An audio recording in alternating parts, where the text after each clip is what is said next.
पीछे maintaining cause या fundamental cause था। ये भी समझ लिया हमने। अब हनीमैन साहब कह रहे हैं कि जैसे जैसे हमारा डेवलपमेंट होगा वैसे वैसे जो एनिमिकल फोर्स है, वो जो हॉस्टाइल असॉल्ट है, अगर उसको और रिफाइंड वे में कहा जाए तो कैसा, ever renewed hostile assault, that means inimical forces, that means वो फोर्सेस जो बीमारी पैदा करते हैं, उनका भी विकास हो रहा है, उनका भी डेवलपमेंट हो रहा है। दैट मींस मियाज्म भी डेवलप कर रहा है। तो डेवलपमेंट ऑफ मियाज्म ये बड़ी बात है, डेवलपमेंट ऑफ पैथोलॉजी ये बड़ी बात है, क्योंकि मियाज्म डेवलप करेगा तो बॉडी का डिफेंस डेवलप करेगा, बॉडी का डिफेंस डेवलप करेगा तो हमारी पैथोलॉजी बढ़ जाएगी। समझिएगा, बहुत ध्यान से समझिएगा, एकदम कुर्सी का पेटी बांध के एकदम नजर इधर रहेगी आप, क्योंकि आज हम जो बात करने जा रहे हैं वो बहुत बहुत बहुत असाधारण बात है। इसकी अंडरस्टैंडिंग आपको समझनी है और उस लेवल पे जाके समझनी है कि आप अपने मरीज में बीमारी या मियाज्म के डेवलपमेंट से पहले, पैथोलॉजी के डेवलपमेंट से पहले, बीमारी के डेवलपमेंट से पहले आपको वो संकेत मिले, आपको ये पता चले कि अगर अब इस वक्त इसको नहीं रोका गया, अगर इस वक्त इस पे, इसकी पैथोलॉजी पे लगाम नहीं लगाई गई, तो अब ये बीमारी डेवलप कर जाएगा, अब ये मियाज्म ब्लूम कर जाएगा, अब ये सोरा डेवलप मियाज्म में चेंज हो जाएगा, अब डिस्ट्रक्शन हो जाएगा, अब ऑटो इम्यून हो जाएगा। तो आखिर वो कौन से पॉइंट्स हैं, तो हम बात करेंगे आज एक बहुत इंपॉर्टेंट एफोरिज्म पे, एक बहुत इंपॉर्टेंट फुटनोट पे। और वो फुटनोट हमें क्या बताएगा, हमें बताएगा कि वो, देखिए ये एक लाइन खींच देते हैं, एक लाइन खींच दिया हमने, अब इसके नीचे हमने कह दिया लेटेंट, ये लीजिए लेटेंट मियाज्म कह लीजिए, लेटेंट पैथोलॉजी कह लीजिए, या इसको हम लोग क्या बोलते हैं नए टर्म में, क्या बोलते हैं जी, स्टेम सेल। स्टेम सेल कहते हैं, स्टेम सेल है, और स्टेम सेल में आपका पूरा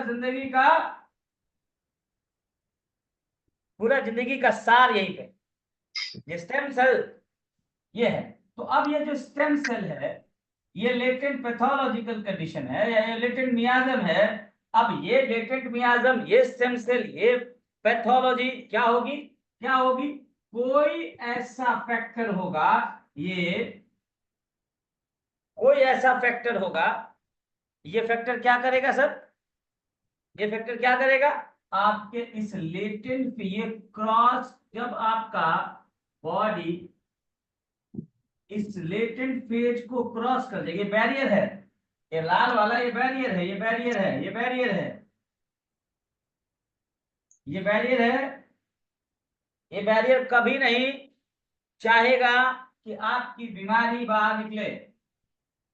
आपका जो लेटेंट मियाज्म है, आपका ये जो लेटेंट फेज है, ये कभी भी एक्टिव फेज में नहीं आएगा, और एक्टिव फेज में अगर आएगा दोस्तों तो उसको एक्टिवेट करने के लिए एक सर्कमस्टांसेस रिस्पॉन्सिबल होगा, एक परिस्थिति होगी, एक स्थिति होगी, और उस स्थिति को अगर हम क्रॉस करेंगे तब जाके ये जो लेटेंट मियाज्म था ये किसमें बदल जाएगा, एक्टिव मियाज्म या डेवलपमेंट ऑफ मियाज्म,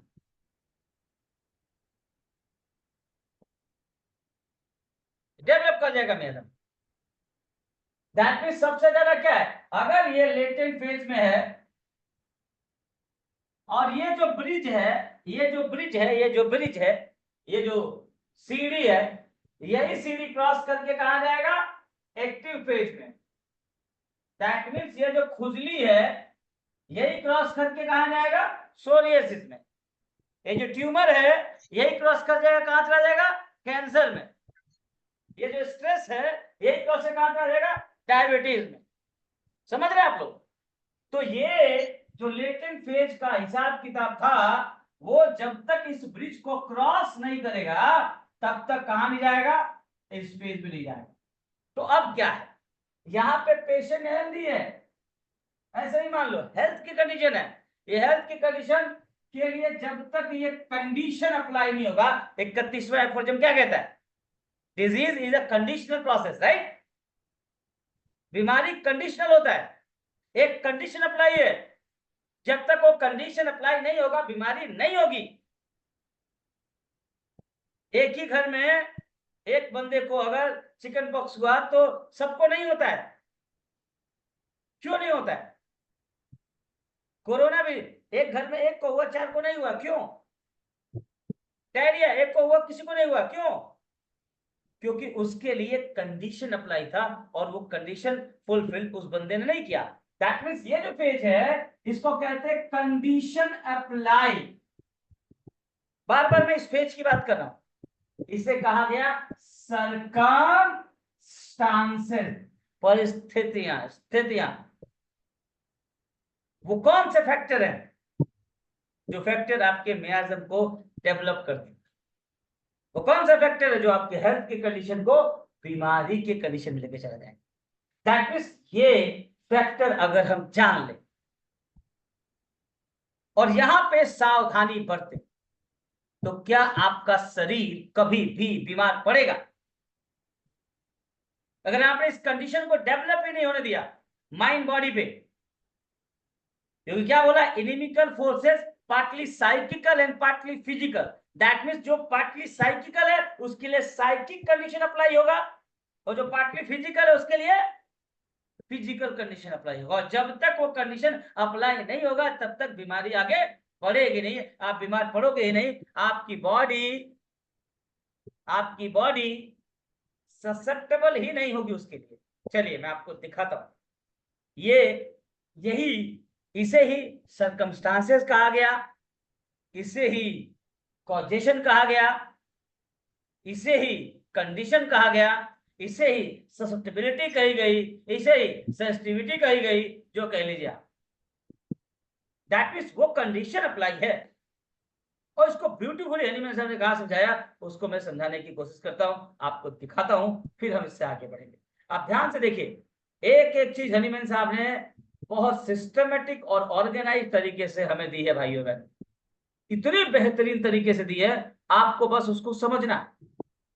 अगर आप उसको अक्षर से समझ लेते हैं तो आपको तो पहले पता चलेगा कि बीमारी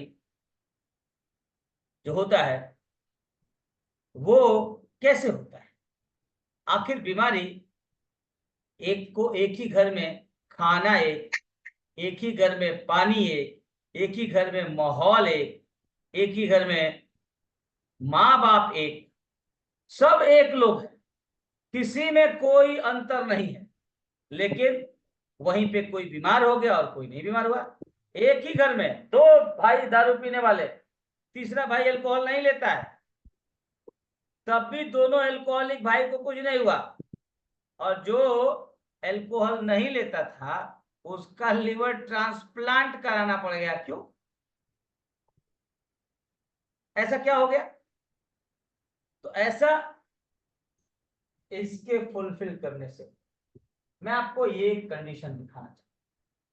खाली मैं सब बहुत ब्यूटीफुली अपने एफोरिज्म्स में कहते हैं कि अगर हम वो कंडीशन अप्लाई ना होने दें माइंड और बॉडी दोनों, 31वां एफोरिज्म खोलिए आप लोग और देखिए, मैं आपके सामने स्क्रीन पे ला दिया।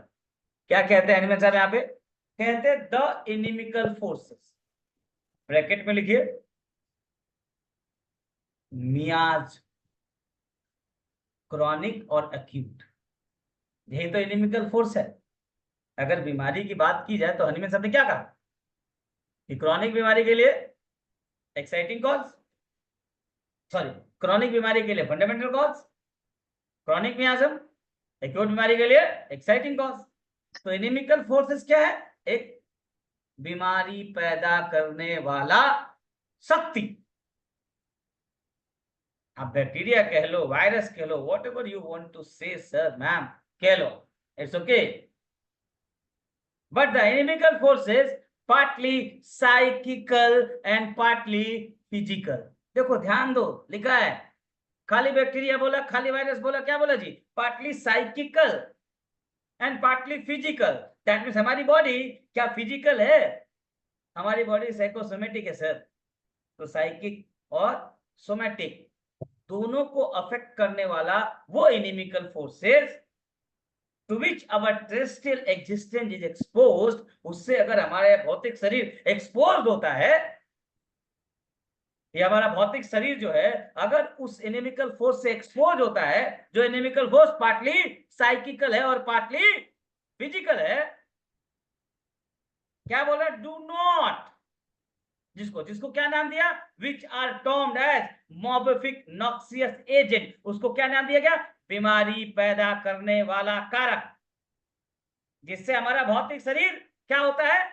जिससे हमारा भौतिक शरीर क्या होता है? एक्सपोज होता है। उसमें देखिएगा ध्यान से, डू नॉट पॉजेस, वो जो एनिमिकल फोर्स है जो पार्टली साइकिकल पार्टली फिजिकल है, या जिसे मॉर्फिक नॉक्सियस एजेंट कहा गया, डू नॉट पॉजेस, उनके अंदर क्षमता नहीं होती है sir, the power of morbidly deranging health of man unconditionally. कहा डू नॉट अनकंडीशनली, दो बार, नॉट अनकंडीशनली मीन्स व्हाट?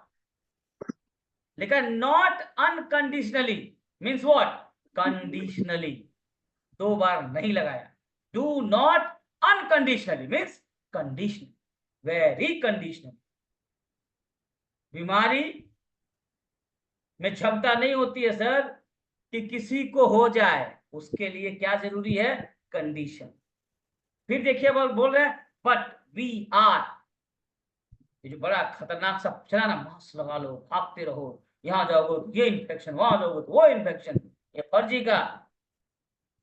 आपके मरीज से मिलने नहीं देते हैं लोग, घुसोगे तो इन्फेक्शन हो जाएगा। इन्फेक्शन पहले ब्रेन का होता है सर।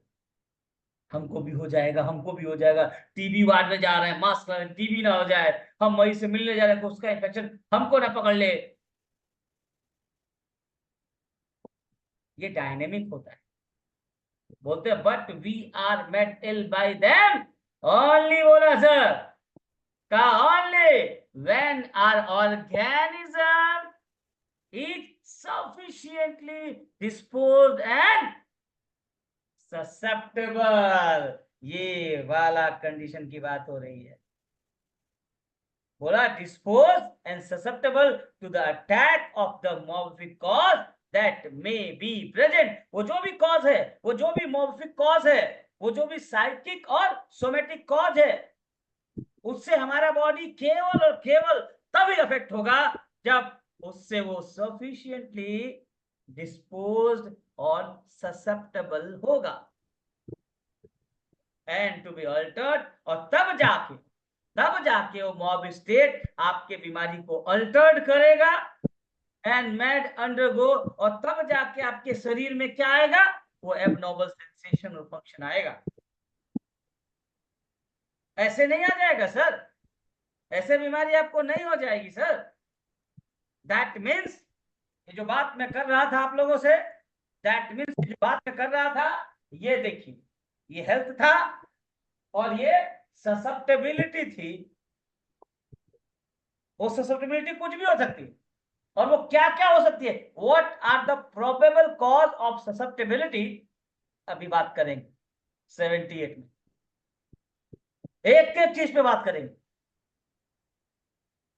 लेकिन बिना इसके आप यहां नहीं जा सकते। और सबके लिए अलग, कोई जरूरी नहीं है कि डॉक्टर गौरी के लिए जो ससेप्टेबल है वो डॉक्टर उपेंद्र सिंह के लिए भी हो, जरूरी नहीं है। भाई साहब एक बताओ मुझे बात, कि चाबी से ताला खुलता है कि नहीं? खुलता है ना जी। तो उपेंद्र सर, क्या आपकी चाबी से हमारा घर खुलेगा? नहीं खुलेगा सर। लेकिन चाबी से घर खुलेगा। खुलेगा। हमारा मोबाइल का पासवर्ड कुछ और है। ठीक, देखिए, आपका चेहरा दिखाएंगे तो खुलेगा, नहीं खुलेगा। लेकिन पासवर्ड से खुलेगा। खुलेगा। खुलेगा ना रहमान जी? पासवर्ड से खुलेगा ना? लेकिन क्या आपके पासवर्ड से मेरा घर खुल जाएगा? कब खुलेगा? जब इस पासवर्ड के लिए जो कंडीशन है, जब तक वो कंडीशन हम टाइप नहीं करेंगे, तब तक ये खुलेगा नहीं। तब नहीं खुलेगा। भले ही उसका भी मोबाइल एक ही कंपनी का हो, हमारा भी मोबाइल एक ही कंपनी का हो, एक ही दुकान से खरीदेंगे, एक ही कलर हो, एक ही सब कुछ हो, सारा कॉन्फ़िगरेशन एक हो, क्या आपके पासवर्ड से मेरा मोबाइल खुलेगा जी? इतना इजी तो बात है। तो एक ही शरीर है, एक ही लंग्स है, एक ही बॉडी है, एक ही किडनी है, सारा फिजियोलॉजी एक है। कोई जरूरी नहीं सर कि धूप में गए तो आपको डायरिया हो गया और हमको भी डायरिया हो सकता है हमको हेडेक हो। ठीक है।